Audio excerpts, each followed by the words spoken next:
Jai Hind all. Myself Pradeep Kumar Tripathi, Assistant Professor in IT Department.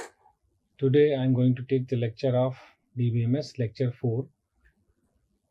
Previously we have discussed last 3 lectures about the introduction and Dbms architecture, and today we have discussed about the transaction in a DBMS. How the transaction import and how the transaction occurs, how the transaction states are occurs, how the transaction are connected with each other. So let us discuss about the outline. The outline is transaction concept, transaction state, concurrent execution, serializability, recoverability, and the implementation of isolation, and then definition in SQL, and test for the serializability. These are the topics today we have to discuss about this. Transaction, last lecture we have discussed about the transaction definition part only. What is transaction? A transaction is a unique program execution that can be access or possibly update of the various data items. Suppose here is the example that transaction to transfer INR 50 from account A to B. These steps are called transaction because we have the read data item A and A equal to A minus 50, write A, read B, and B and write B. These are combined cumulative steps of operations is called transaction. In the transaction deals with only the two type of operation. One is read operation, another is write operation. We can deal only two operations. In the transaction, two main issues deal with the failure of various kind, such as hardware failure, either concurrent execution of multiple transaction. We can face the two type of main issues. One is hardware failure that occurs any time of instant, and the system crashes. These are the hardware failure. And in concurrent execution, we can execute the multiple transaction at a time, and we can manage that particular transaction in particular time. Suppose we have example of fund transfer from $50 account A to B. These steps are called transaction. One transaction is shows this like this. We have a transaction property that is called as ACID property. ACID property. These are called ACID property.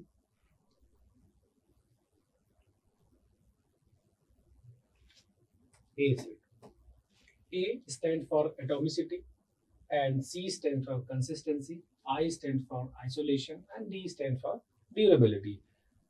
So let us discuss about the property of a transaction. Atomicity. What is mean atomicity? That means if the transaction fails after the step 3 and before the step 6, money will go the last, leading to an inconsistent database state. That means this is happened due to the failure of software or hardware. In particular property, atomicity, consistency, isolation, and durability. Atomic means the either operation can perform, either it is failed. Consistency, that means that the state of the database, that is the previous before the transaction and after the transaction, that must be consistent. In the isolation, there are two transactions that can be executed isolatedly. Suppose we have a transaction T1. Suppose we have a transaction T1 and we have a transaction T2. Isolation means T1 execute separately and T2 execute separately. They cannot interfere each other. This is called isolation.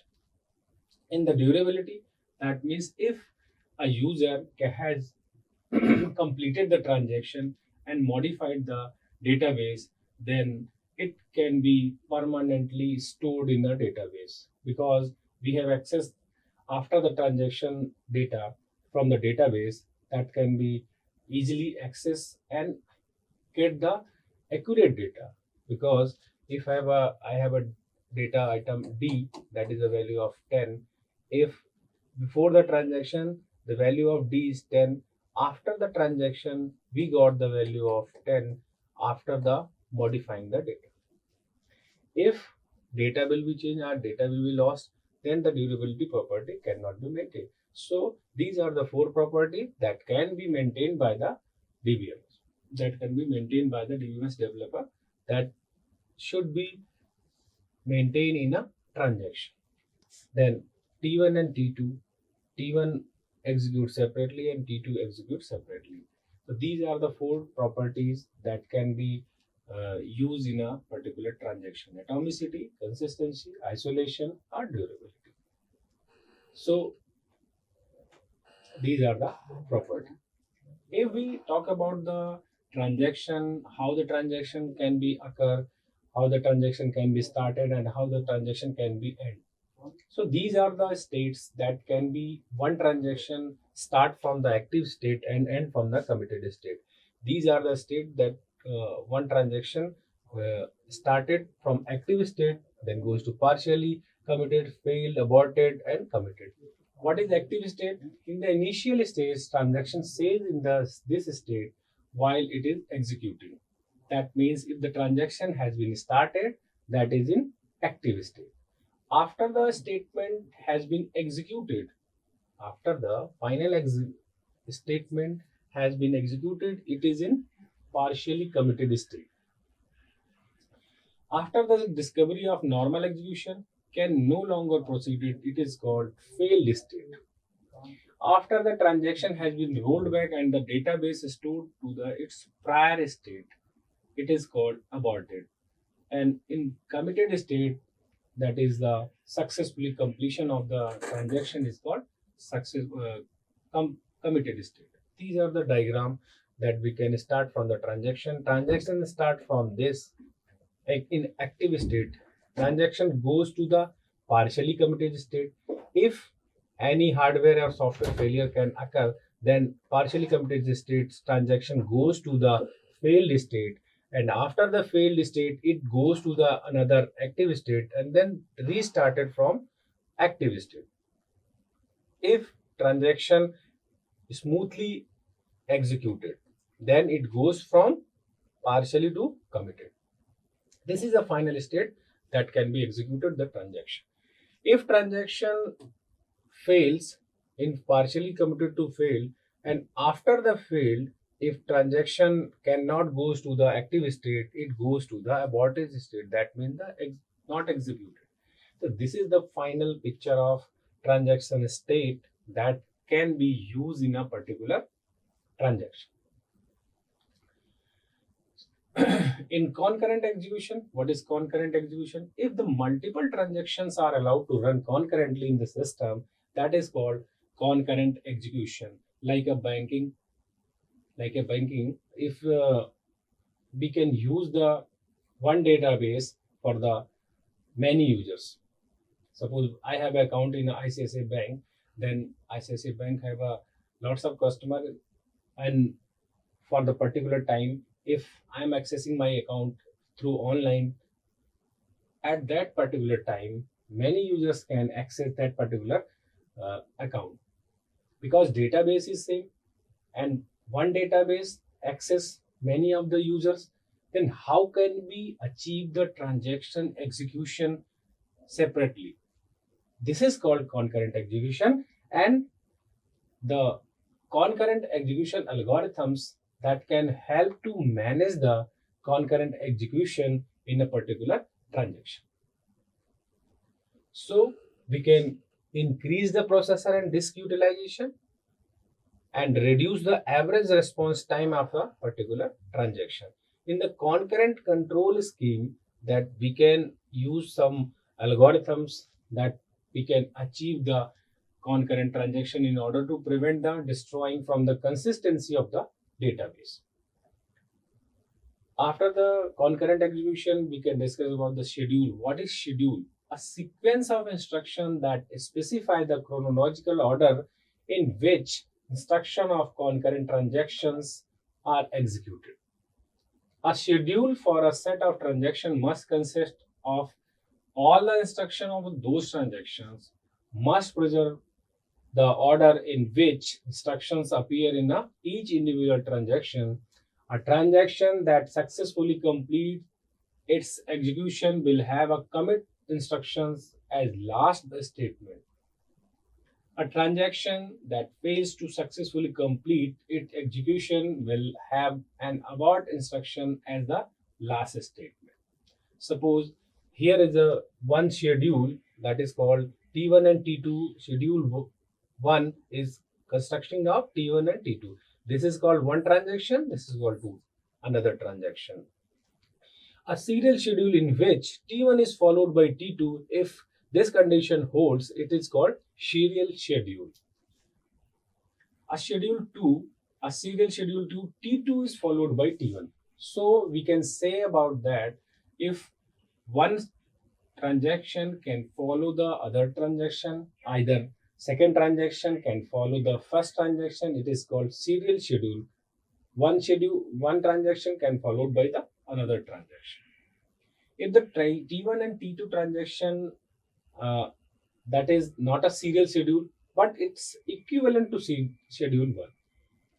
In the schedule 4, the following concurrent schedule does not preserve the value of A plus B. In that particular scenario, we can discuss one by one, that is schedule.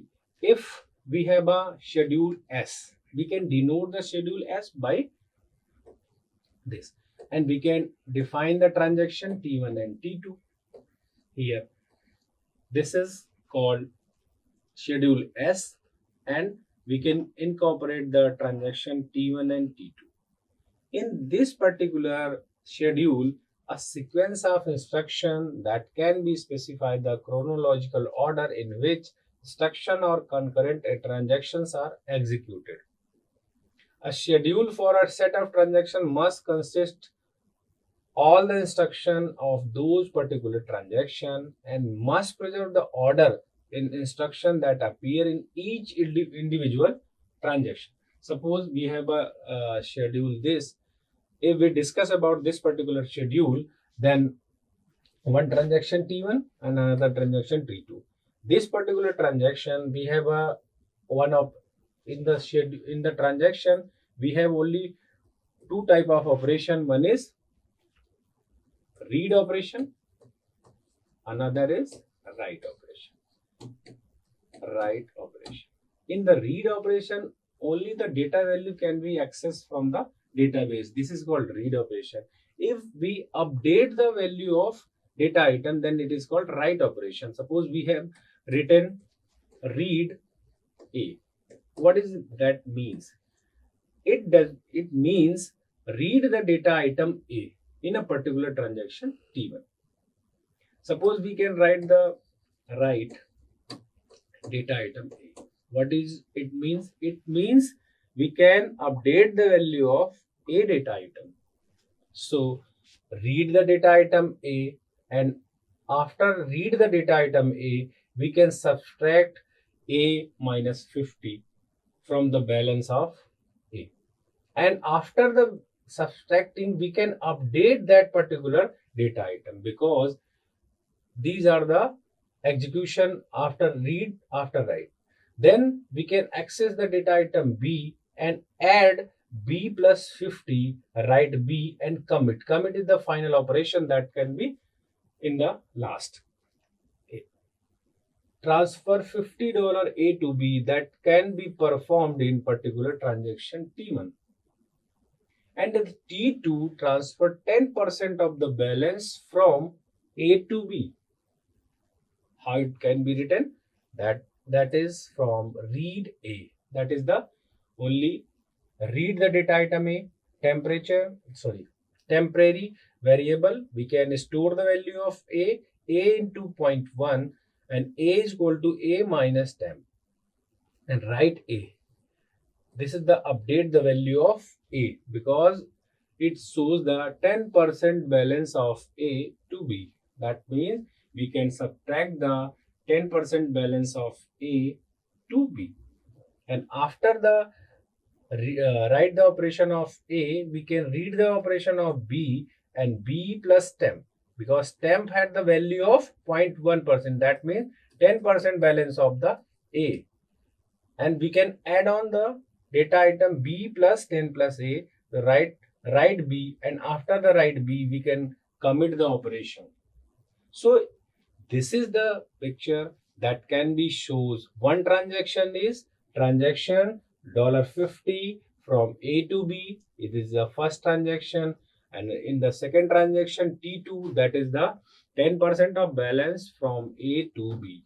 This is called transaction that can be executed from sequentially. If the transaction followed by the another transaction, it is called serial schedule. Schedule means schedule contains the more than one transaction. It is called schedule. What is serial schedule? Serial schedule is which that can be one transaction is followed by another transaction. Suppose in this particular example, T1 is followed by T2. It is called serial schedule. If we talk about the second schedule, a serial schedule where T2 is followed by T1. If we talk about the serial schedule, what is mean? It means T1 is followed by T2, either T2 is followed by T1. Both are same. If we talk about the serial schedule, that means a serial schedule can help the T2 is followed by T1. This is the 10% balance divide minus A minus B. In this particular transaction, this is the $50 from A minus B. This is the serial schedule. In the schedule 3, we can discuss about the T1 and T2 transaction defined previously. The following schedule is not a serial schedule, but it is equivalent schedule to the one. What is the one schedule? This one is called one schedule, and this one is a third schedule. What in this particular schedule, T2 is followed by T1, and after T1 we can again execute T1, and after commit operation of T1 we can again execution of the T2.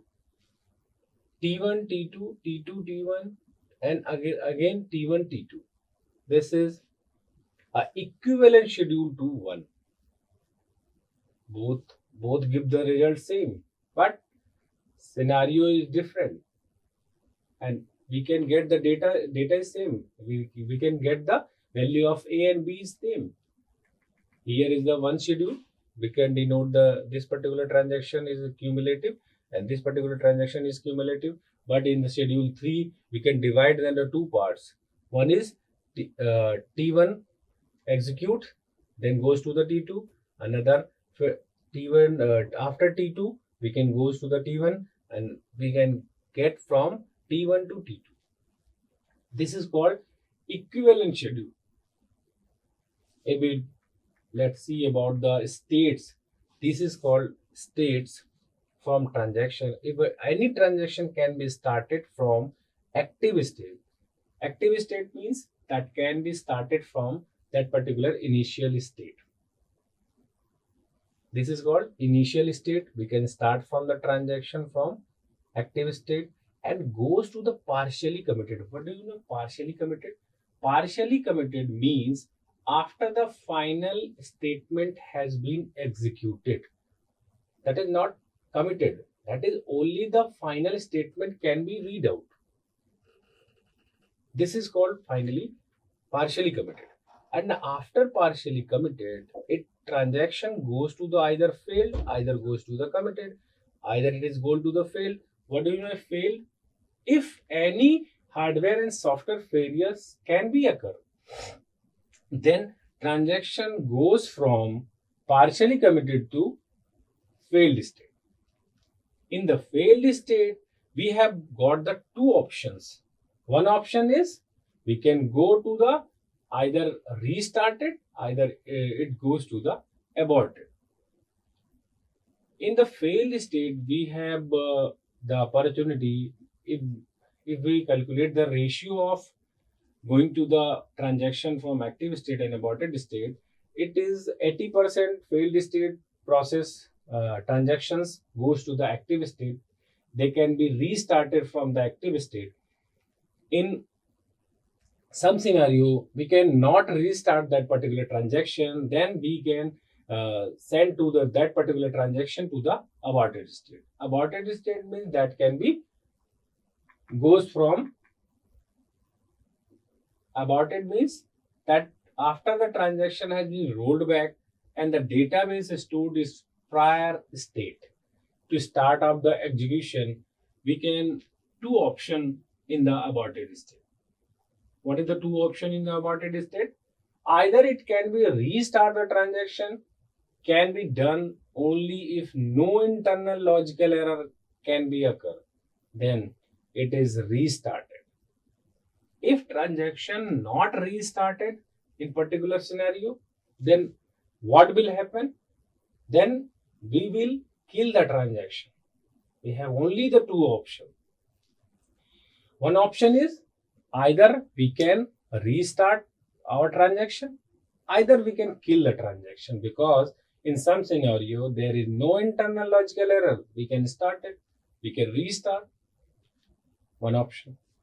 If we have some logical error, we have some coding problem, we have some internal error, then we can kill particular transaction and then again restart that particular transaction from active state. So in aborted state, we can got from this aborted state, and after aborted state, it is exit the particular scenario.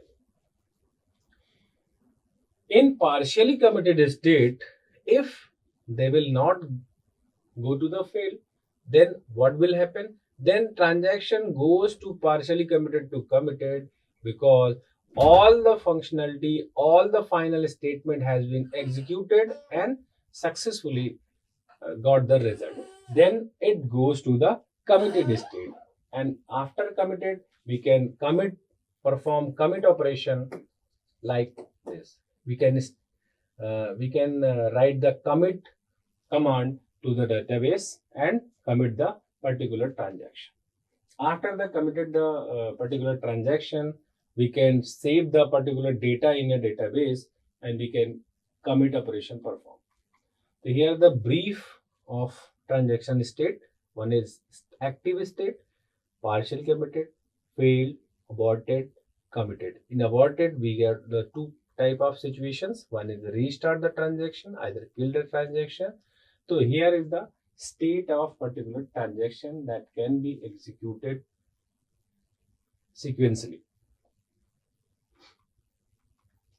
In concurrent execution, there are multiple transactions allowed to run concurrently in the system. Suppose what are the advantages that can be concurrent execution?